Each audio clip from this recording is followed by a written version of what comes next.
Heard of Q broadcast? It's taking the world by storm.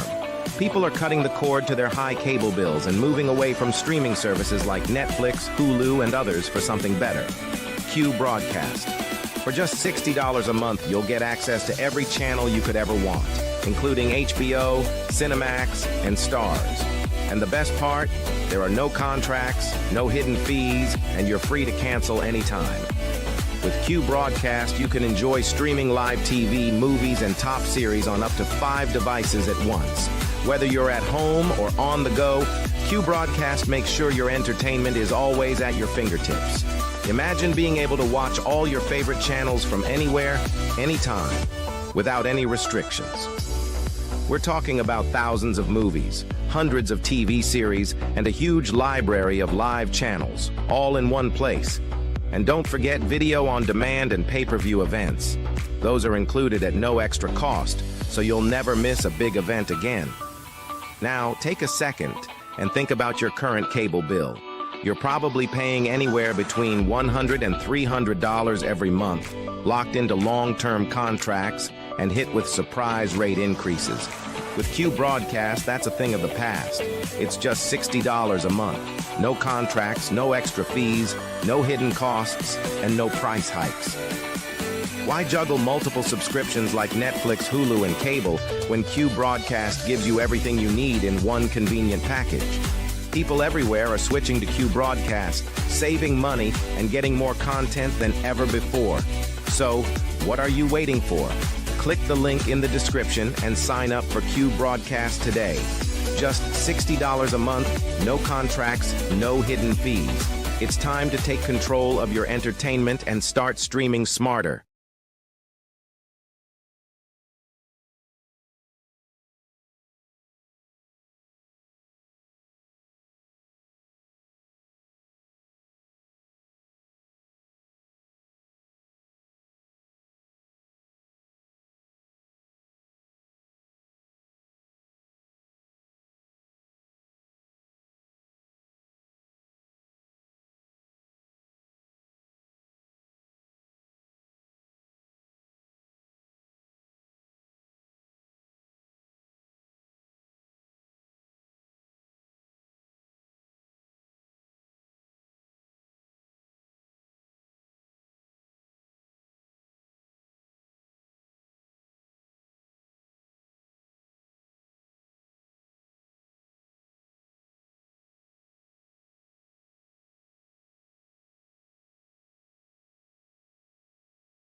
All right, there we go. Is that, can you hear me now? Can you, yeah, so there we can hear it. All right. I guess I'll have to redo it again from the beginning because I didn't notice that the mic wasn't on there. So let me get it back to the beginning and I will go from the beginning. I'm sorry, I didn't notice the mic wasn't, I thought it was hooked up, so it kind of got me. So let's start this from the beginning. Welcome back to No Kings on the Hill. I'm your host, Dr. Hill. Before we begin, if you are new, hit follow or subscribe, like this video, and share it with someone who wants a clear understanding of law, policy, and power. As you see our website scrolling across the bottom of your screen, nokingsonthehill.drlaw.com, please be sure to check it out, where you can find links to all of our other socials and find previous episodes. Also, subscribe for free to gain access to our weekly blog, or subscribe to one of our 3 paid tiers to support us in bringing you daily episodes and a chance at being a guest host once a month. Daily subscriber-only lives and Discord chats, along with a chance to choose the next topic we cover. Please leave us a review to let us know how we are doing.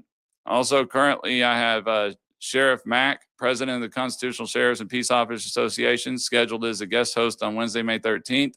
And I'm currently working on scheduling a date this month for Joseph Lombardi of Ironhawk Financial for a special episode on financial literacy and investment. Now, when there's an attempted assassination on an incumbent president, it's more than just a crime. It's a warning sign, a sign of the health of our political system and where we could be headed. There's a reason we're talking about this tonight. Beyond what happened, we're talking about why it's happening and what it means for the role of law. Now, we're going to analyze the law. We're going to dive into the data, and we're going to discuss the atmosphere that cultivates violence like this that we've seen over these last 8 to 10 years. In episode 29 of No Kings on the Hill, so let's get time to drill down. Sorry I had to restart this. I didn't notice my mic wasn't connected, so now everybody should be able to hear me. I see the audio now, so I don't see how you're not. Yep. Okay. So the audio is definitely working now. All right, cool. All righty. So I'm going to go ahead and get started back on the monologue again, which I was almost done with. I'll just restart it. Okay. So let's get going here now that everybody can hear me across YouTube, X, Kick, Rumble, and all that. All right. So when someone tries to assassinate a president, it's not just a crime, it is a message.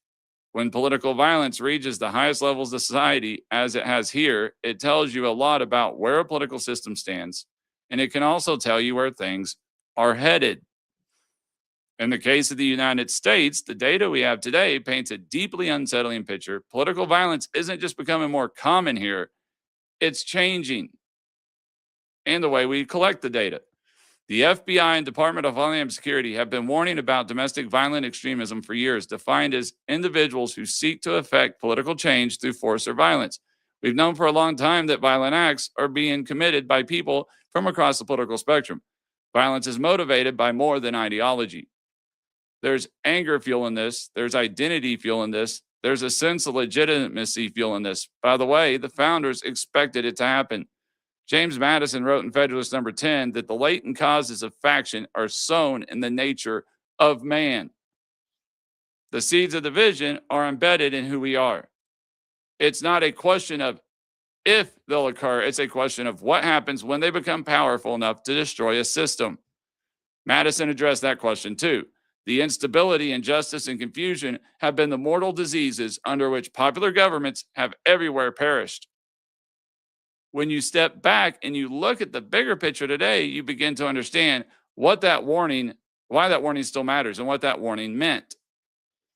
Right now, we are seeing assaults and plots against government facilities and officials at the highest levels we've seen in at least 3 decades. That isn't noise, that's a trend.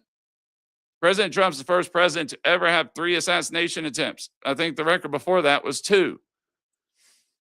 So, and this is where it starts to get tricky, where it becomes politicized. This year, for the first time in decades, we are seeing left-wing extremist violence actually exceeding right-wing violence according to data. Still speaking for a year is obviously not forever. It doesn't mean the entire landscape is inverted. It doesn't mean one side owns violence. It means the balance is changing, or that's what they want us to think.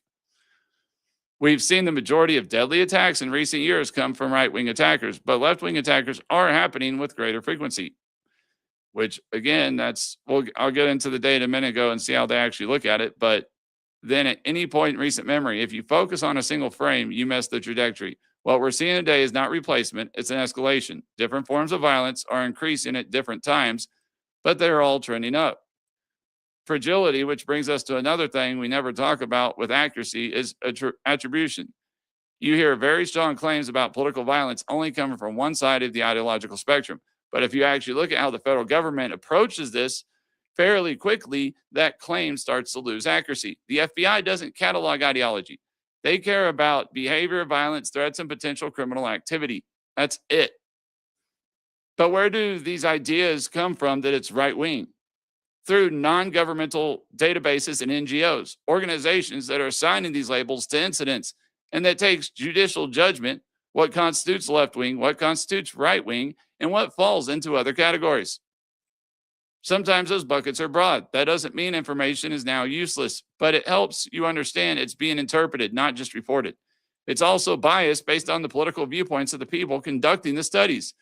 Some say every violent political attack with a gun is right-wing. I mean, explain how that makes sense, any at all. You don't have to be right-wing to use a firearm in a political attack. And once we have this idea in our minds, it stops just describing the world we live in. It starts shaping that world, which brings me to the most important piece, our rhetorical environment. We live in a political environment where words absolutely matter, not disagreement, not existentialization. When we say people are trying to ruin democracy or they're a fascist or Hitler, those are value judgments, words with moral weight behind them. All right, Hamilton warned about this in Federalist Number 1. A dangerous ambition more often lurks behind the suspicious mask of zeal. Most people know this is rhetoric, but not everybody. Some people take those words literally. And when someone actually believes that an elected official is an existential threat to them or to democracy, violence can start to feel like a reasonable solution. I mean, who wouldn't think that to kill Hitler would be a good thing?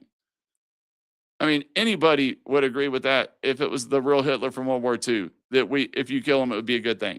So you can't sit there and use that again and again and again to the point where people actually start believing it's real.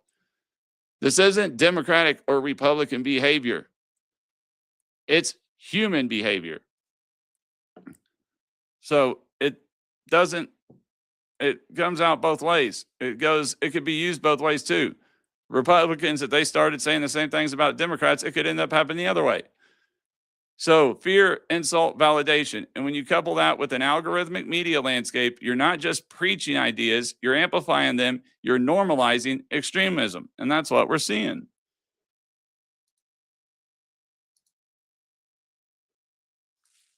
All right, sorry, I was looking at something real quick. In extremely rare cases, inspiring action. This is the sort of instability our founders were worried about. Hamilton wrote that our Constitution would guard against that tendencies in which checks, laws, and guardrails. Because the alternative is obvious: unrest, chaos, collapse. A republic is not destroyed with one act of violence. It's destroyed when you start to see those acts when they can be explained away. All right, that's what we're starting to see. When they're considered part of the political arena. Prosecution can handle the act. Security can stop the planning. But both of those become exceedingly difficult when our politics has accepted the idea that violence is politically justifiable. And that's sure what it seems like it's been coming to. Who am I to define it? I'm not defining it. It's who decides whether it's right or left wing is not NGO. It's not the FBI. It's non-governmental organizations that are usually left-leaning that decide it. So why should they get to decide it? But, all right, so segment 1, looking at what happened. Okay, so before we jump into analysis, let's take a minute and talk about what we know. When we see incidents like this, there is very little space between fact and story. As we've seen from now, I'm going to switch to start sharing stuff. So hold on a second. Let me get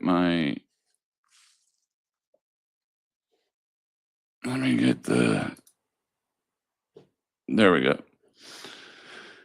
I'm trying to get the pages shared up. Sorry, anybody that's watching on TikTok, you won't be able to see any of this, but just getting the videos and stuff from it. So obviously, we know that according to Reuters, reporters from AP and Reuters and numerous other major outlets are describing this as an event where an individual traveled prepared and attacked with purpose. Obviously, we know from his 1,000-piece manifesto that he took a Amtrak train from California with a stop in Chicago all the way to DC to avoid the TSA and to be able to take his firearms with him. And we know that that happened. And we know that according to the AP, it's Cole Thomas Allen appeared in court to face federal charges after the chaotic encounter Saturday that resulted in shots being fired, Trump being hurried off the stage unharmed, and guests ducking for cover underneath the tables. He was ordered to remain jailed pending additional court hearings and faces up to life in prison if convicted of the assassination count alone. The discharging a firearm in aspect of a crime is a minimum 20-year sentence, period. So he's going to serve 20 years no matter what. That's minimum sentence for discharging a firearm in the act of a crime. And we've seen that obviously Monday revealed additional details about the plan behind the assault, with authorities alleging that Allen on April 6th reserved a room for himself at the Washington Hotel where the event would be held weeks later under its typical tight security.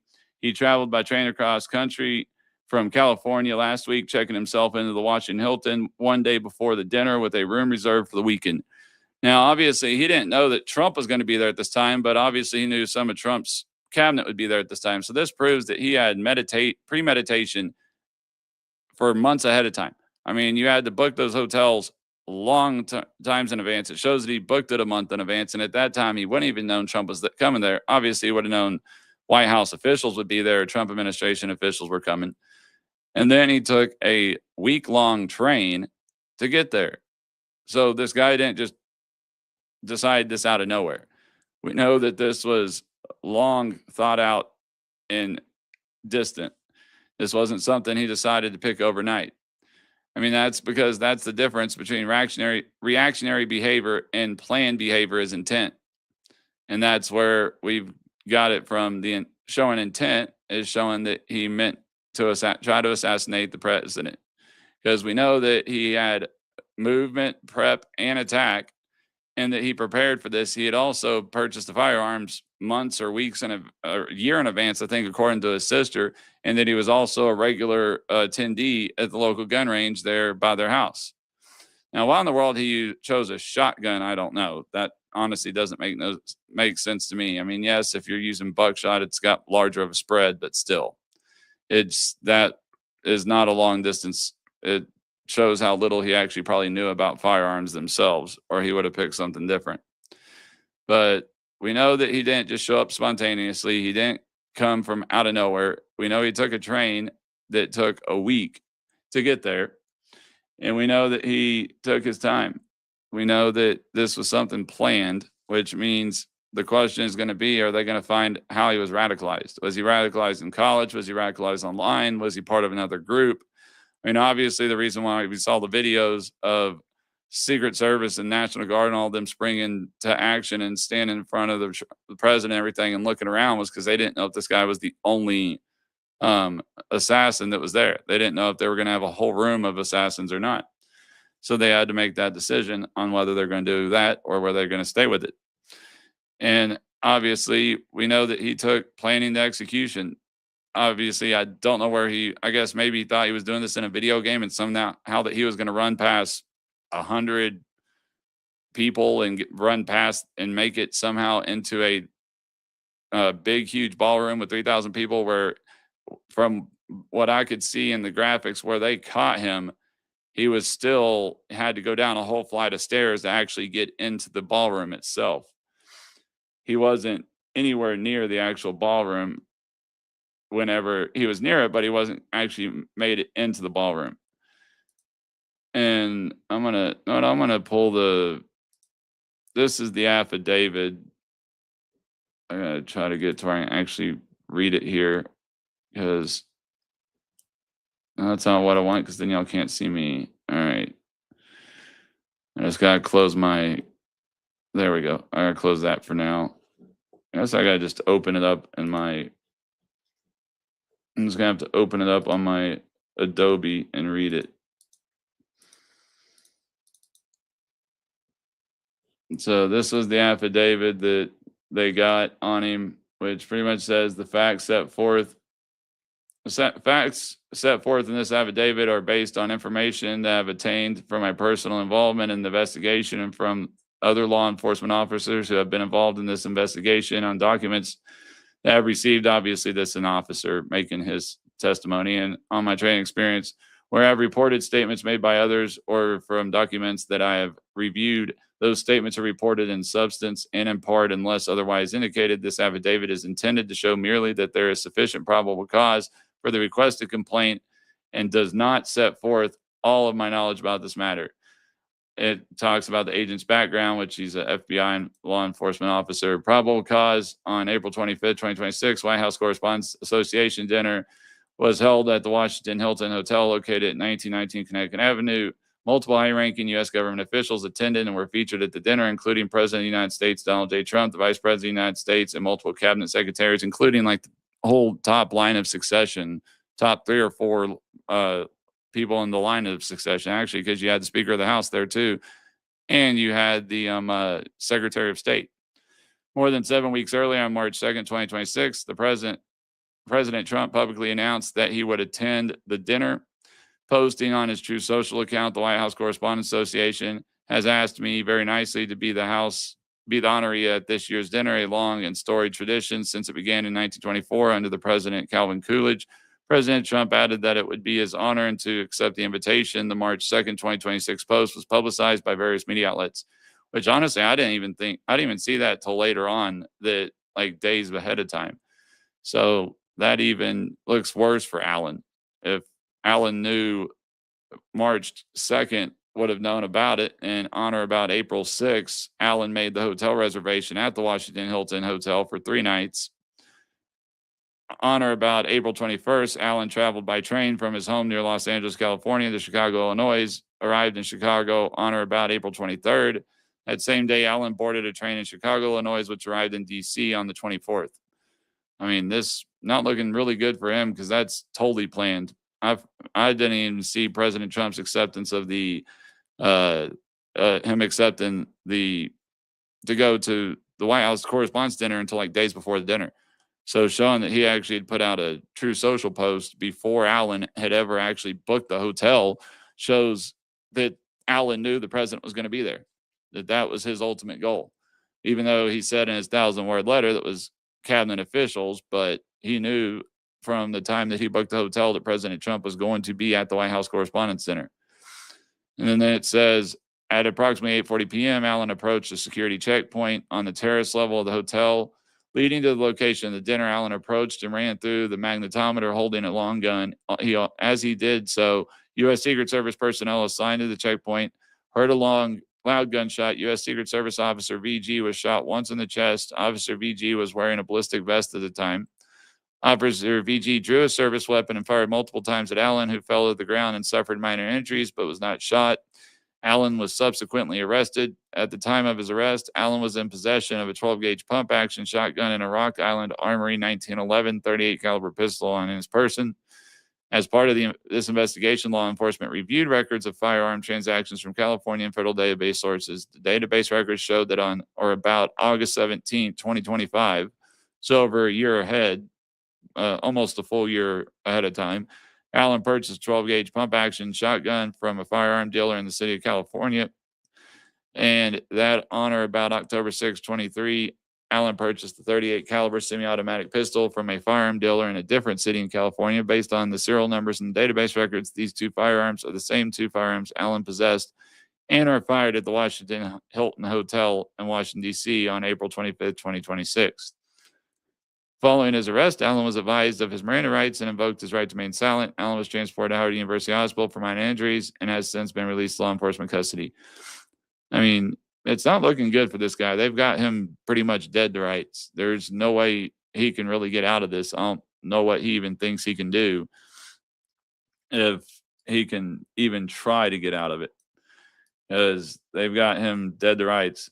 They've got the timeline locked down. Shortly before 8:40 p.m. on April 25th, Allen sent an email to members of his family and a former employer explaining the actions he was about to take. The email, a copy of which law enforcement has obtained from a recent receipt stated, "I wish I could have said anything earlier, but doing so would have made none of this possible. My sincerest apologies for all the trouble I've caused. Scheduled send Cole. Based on my training experience with electronic accounts, I believe that under these circumstances, the phrase scheduled send means that before attempting to breach the security perimeter at approximately 8:40 p.m. on April 25th, Allen used settings in his email account to schedule the email to automatically send at a predetermined time without additional actions from him. Attached to the email was a text file titled Apology and Explanation, which stated in part, so I may have given a lot of people a surprise today. Let me start off by apologizing to everyone who trust I abused. I apologize to my parents for saying I had an interview without specifying it was for Most Wanted. I apologize to my colleagues and students for saying I had a personal emergency. By the time anyone reads this, I probably most certainly do need to go to the ER, but can hardly call that not a self-inflicted status. I apologize to all the people I traveled next to, all the workers who handled my luggage, and all the other non-targeted people at the hotel who I put in danger simply by being near. I apologize to everyone who abused or murdered before this, to all those who suffered before I was able to attempt this, to all who may still suffer after, regardless of my success or failure. I don't accept forgiveness, but if I could have seen any other way to get this close, I would have taken it. Again, my sincere apologies. Onto why I did any of this. I'm a citizen of the United States of America. Why my representatives do reflects on me. What my representatives do reflects on me, and I am no longer willing to permit I'm not going to say the words, PR and traitor to coat my hands with his crimes. Well, to be completely honest, I was no longer willing a long time ago, but this is the first real opportunity I've had to do something about it. While I'm discussing this, I'll also go over my expected rules of engagement, probably in a terrible format, but I'm not military, so too bad. I mean, this guy is, yeah, I mean, they all need is testimony. This is all they need right here. This guy literally drawn out what he was wanting to do, why he was wanting to do it, and everything like that. So I don't know what he thinks how he's gonna get away with that. It makes no sense to me at all. But yeah, this is crazy, the stuff that he's put on this list and what he said on it. And that's not even his whole thing. Like I said, I couldn't read some of it because obviously this is on TikTok, so I couldn't read everything. I tried to read most of it. But anybody that's watching me on TikTok, please tap that screen, like, repost, share, if you can help with that, or repost, share it. Tap that screen, and whenever I get done with the podcast on YouTube and everything, then I will go ahead and still stay on my live on TikTok. So anybody who's watching me on YouTube, Rumble, Twitch, X, Facebook, Kick, if y'all want to discuss or have a multi-guest discussion after this episode, please check out my TikTok page at No Kings on the Hill with Dr. Earl, and that's where I'll be at once I'm done with the episode. So I'm going to see where we're at 30 minutes. So we still got some time. I guess I can go ahead and finish what he was reading. I got to get the page. I got to move pages so y'all can see the next one. But let me get this up where I can read it for you, and I'll get the rest of it done. All right. So he goes, well, I'm discussing administration officials, not including Mr. Patel. They are targets prioritized from highest ranking to lowest. Secret Service, they are targets only if necessary and to be incapacitated non-lethally if possible. AK, I hope they're wearing body armor because center mass with shotguns messes up people who aren't. Hotel security, not targets if at all possible. AK, unless they shoot at me. Capitol Police, same as hotel security. National Guard, same as hotel security. Hotel employees, not targets at all. Guests, not targets at all. In order to minimize casualties, I will also be using buckshot rather than slugs, less penetration through walls. Okay. I would still go through most everyone here to get to the targets if it were absolutely necessary on the basis that most people chose to attend a speech what he said again, and are thus complicit. But I really hope it doesn't come to that. Allen signed his email, Cold Force Friendly Federal Assassin Allen.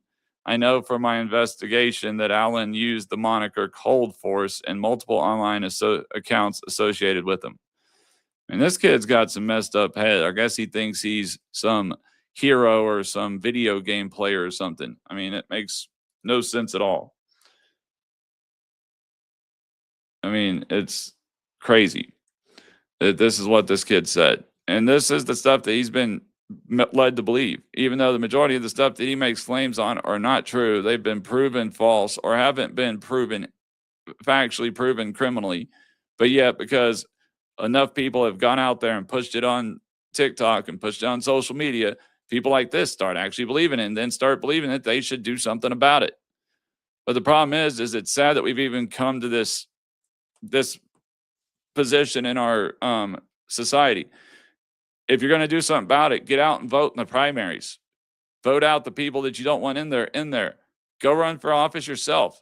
Don't go and try to take out a duly elected official that over 50% of the United States population voted into office, or that person appointed into their offices that they're serving in, or the ones that have been elected into those offices. That's not political violence is never okay. It doesn't matter what side it's on. I can promise you there's plenty of times they all try to blame that they try to say that it's mainly right-wing political violence. Well, explain to me why Obama never had an attempt on his life. Explain to me why Biden didn't have any on his. Because I can promise you there's plenty of Republicans and right-wing people that hated both of them. But they still didn't go do something stupid like that. They did it. They dealt with it by going to the voting box. By voting, going to the ballot box. By using their voice. By protesting. Not by making violent criminal actions against them. And that's where we're getting. That's the problem with this. So, I mean, the ideology is kind of clear on here that he's been following everything that's on the left based on just what he calls Trump.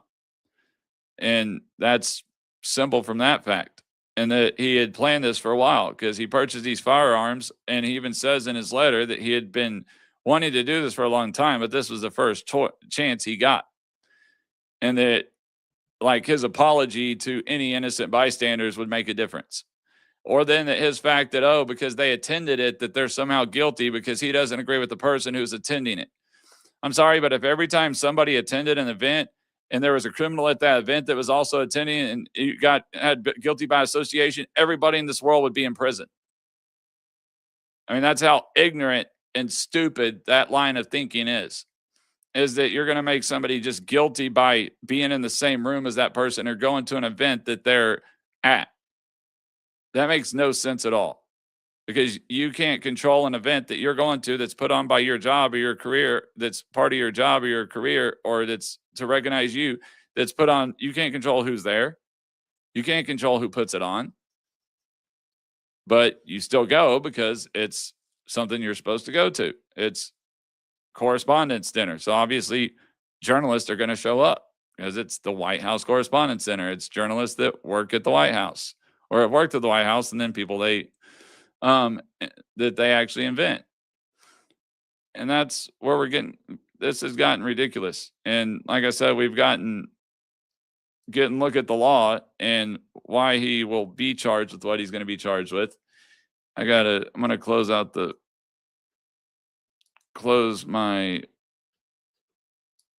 to switch my pages real quick and let me pull up remove that one, go to here. Okay, there we go. All right, trying to get the different laws or stuff that he's looking at that he's being punished. So we know what occurred. Now let's talk about how the law views it. because from a legal perspective, what occurred was more than just violence. It's an attack on government. And obviously we got leftists saying, oh, this wasn't an assassination. It wasn't an attempt assassination, or it was faked, or it was a staged one, which is ridiculous. So looking at the text of 18 USC Code 1751, presidential staff assassination, kidnapping, and assault penalties. Whoever kills any individual who is the president of the United States, or the president-elect, the vice president, or if there is no vice president, the officer next in the order of succession to the office of the president of the United States, the vice president-elect, or any person who is acting as president under the Constitution and laws of the United States, and any person appointed under Section 105A(2)(a) of Title III, employed in the executive office of the president, or appointed under Section 106A(1)(a) of Title III, employed in the office of the vice president, shall be punished as provided by Sections 1111 through 1112 of this title. Whoever kidnaps any individual designated in subsection A of this section shall be punished by imprisonment for any term of years or for life, or 2, by death or imprisonment for any term of years or for life if death results to such individual. Whoever attempts to kill or kidnap any individual designated in subsection A of this section shall be punished by imprisonment for any terms of years or for life. If 2 or more persons conspire to kill or kidnap any individual designated in subsection A of this section, and 1 or more of such persons do any act to affect the object of the conspiracy, each shall be punished, 1, by imprisonment for any term of years or for life, or 2, by death or imprisonment for any term of years or for life if death results in such individual. In other words, pretty much he didn't even have to physically get a shot off to the president or do anything that to get sentenced to life. All he had to do was attempt. Whether he made it inside of the actual ballroom or not, it was still what his intent was, and his attempt to do was what his intent was when he was attempting to do something, which obviously we know his attempt was to assassinate the president and anybody that was in the president's cabinet that he could get to. So you don't have to reach your objective to be punished. The most severely under federal law, intent, preparation, you take a substantial step to commit the crime. Attempt, that's what we care about. It's not, that has to be completed. The law wants you to go from thought to action, speech to action, planning to action, which he did. A substantial step, that's where speech stops and action begins in the eyes of the law. Conspiracy to commit an offense. Okay, so that's where the line is drawn. And that's where most people get confused about federal criminal law. They think that because the target wasn't hit, that it's not as bad. It goes wrong fully, it's a problem. That's not how our laws are structured. Our laws are supposed to stop you before you finish your crime, or even stop you before you attempt to commit the offense. Because once you finish your crime, we're not preventing damage, we're mitigating it. And that's what Secret Service and everybody's role is the Secret Service's role is to act like they do. They don't wait for attacks to occur. They prevent them, research patterns, stopping attempts before they happen. Now, where the Secret Service failed here and did not have this guy on their watch list, considering was supposedly a member of some far leftist anti-government groups, and that he had been online and known for this stuff. Even his sister had said about his radical ideologies. The question is why didn't the Secret Service have him on their radar? And why did they allow him to even, I know why they allowed a guy to have firearms inside of a 1,000 unit hotel, because that person could be there for hunting. You can't stop everybody in a 1,000-room hotel from doing something else outside of their own, because they have nothing to do with the president or that ballroom, which is why we need a White House ballroom, so this isn't an issue. You don't have to worry about 1,000 other people being inside of a building where the president or the whole line of succession staff sits.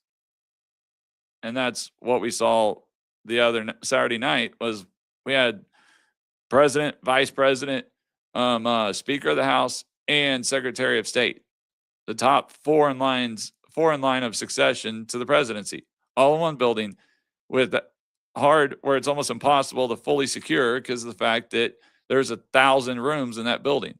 There's no way you can check and verify every single one of those rooms. Now, I'm sure they're going to figure out somehow why this guy wasn't on their radar, how they had messed him, to have been able to go check his room. That should have triggered them to go check his room once they saw him on the manifest or saw him on the as having a reservation. But we don't know that yet, because if he wasn't, obviously the FBI and the Secret Service can't monitor every keystroke you make. So considering this guy was intelligent, seemed highly intelligent, and did stuff in computer programming and engineering, he probably knew how to run through a VPN, cover his tracks to where nobody could actually track him. And that's probably why we don't see him and see that happening. So we'll have to wait for further stuff to come in on that. But that's kind of where we're getting in on this stuff, is the question of where are we going to, how can the Secret Service to make sure this doesn't happen again? Because this is the 4th attempt on President Trump's life, the 3rd attempt where he's been in the vicinity. Butler, Pennsylvania, then the one at his golf course, then this one. But there was also another one where a guy with a shotgun and a gas can tried to enter Mar-a-Lago, but President Trump wasn't there at the time. So they're only counting the 3 because the 3 were the only ones where he was actually in the vicinity of the assassin. But there was another one, so it's technically 4. And before this, I think the max amount of assassinations ever been attempted on a president were 2. And I can't remember exactly who that was. It was Coolidge or somebody back there. Reagan had 1. Obviously, Kennedy had 1, and that ended him.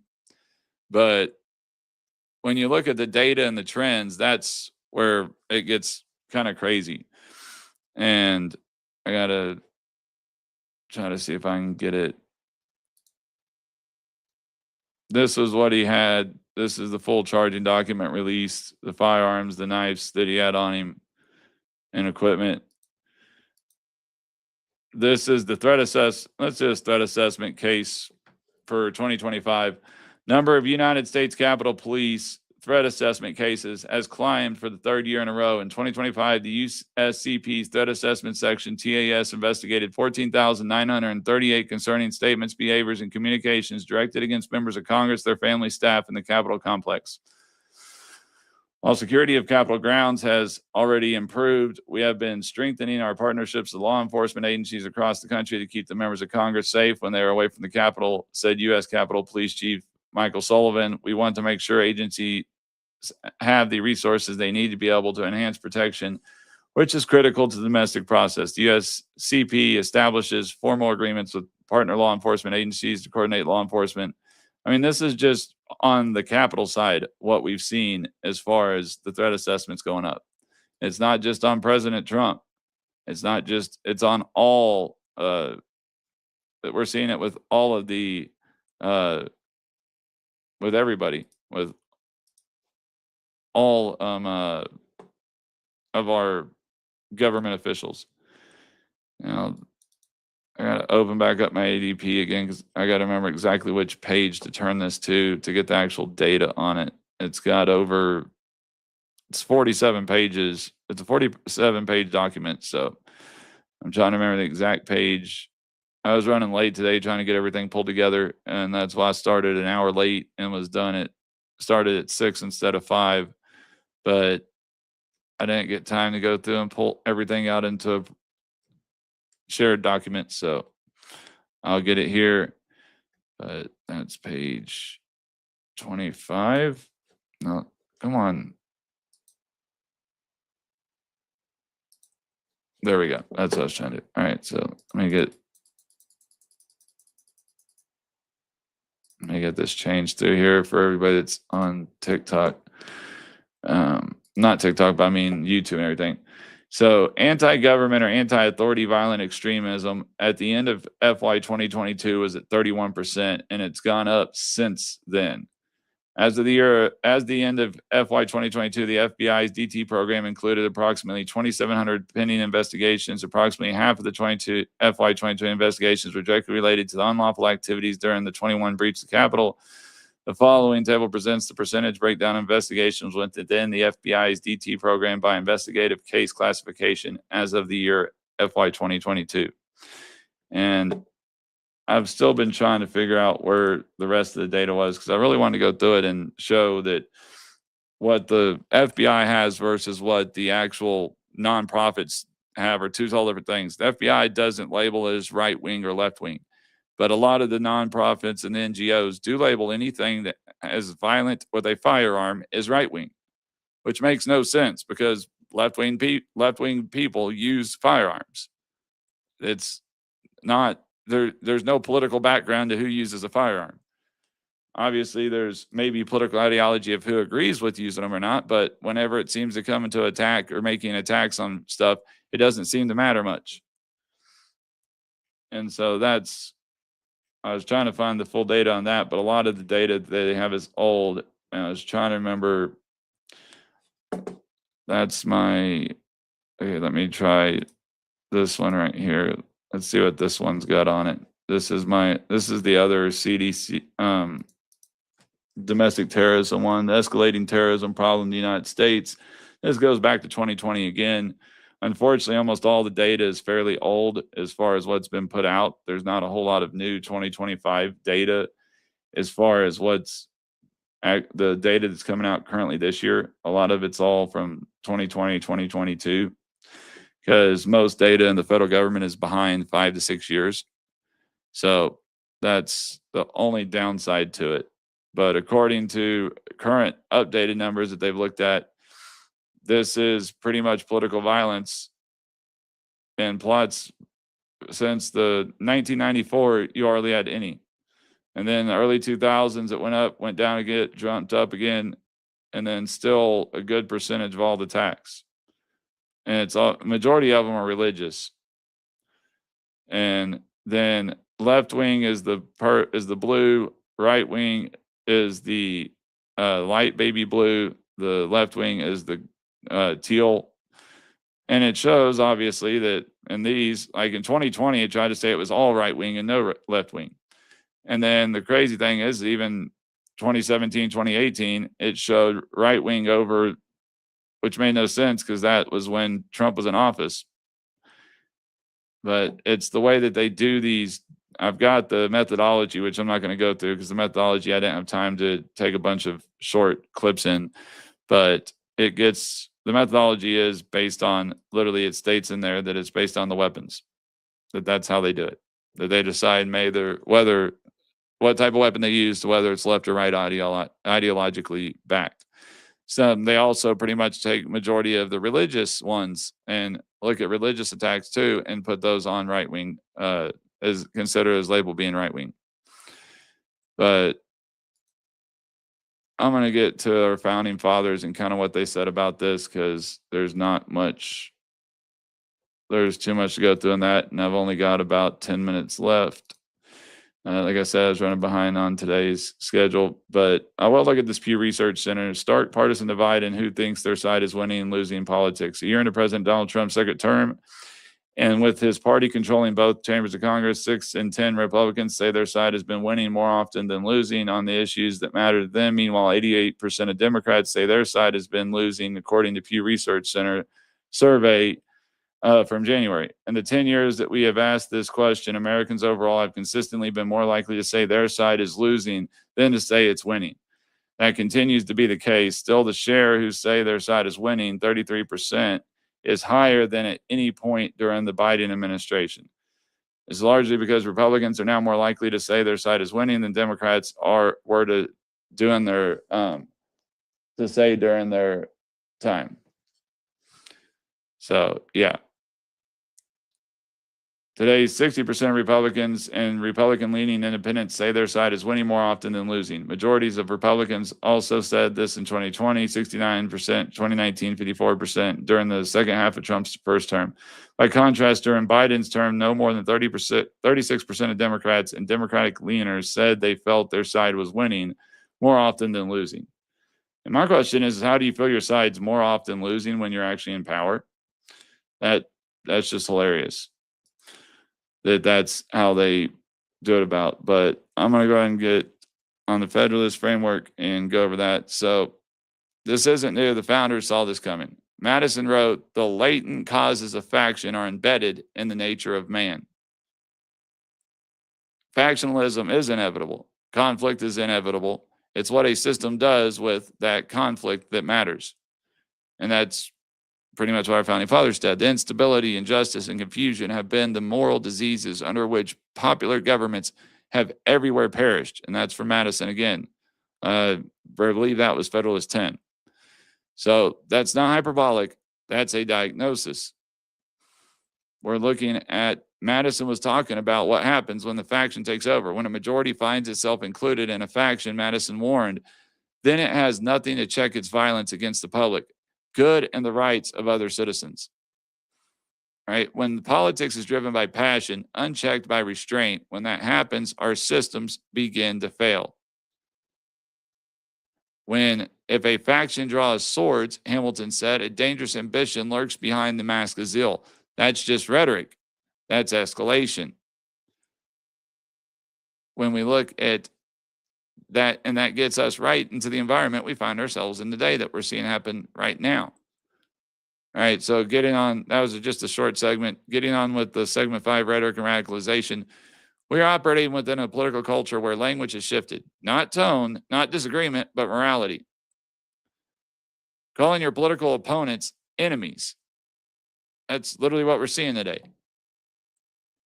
Demographic threats, homeland threats. If you watch the news today, most people understand that to mean fighting words.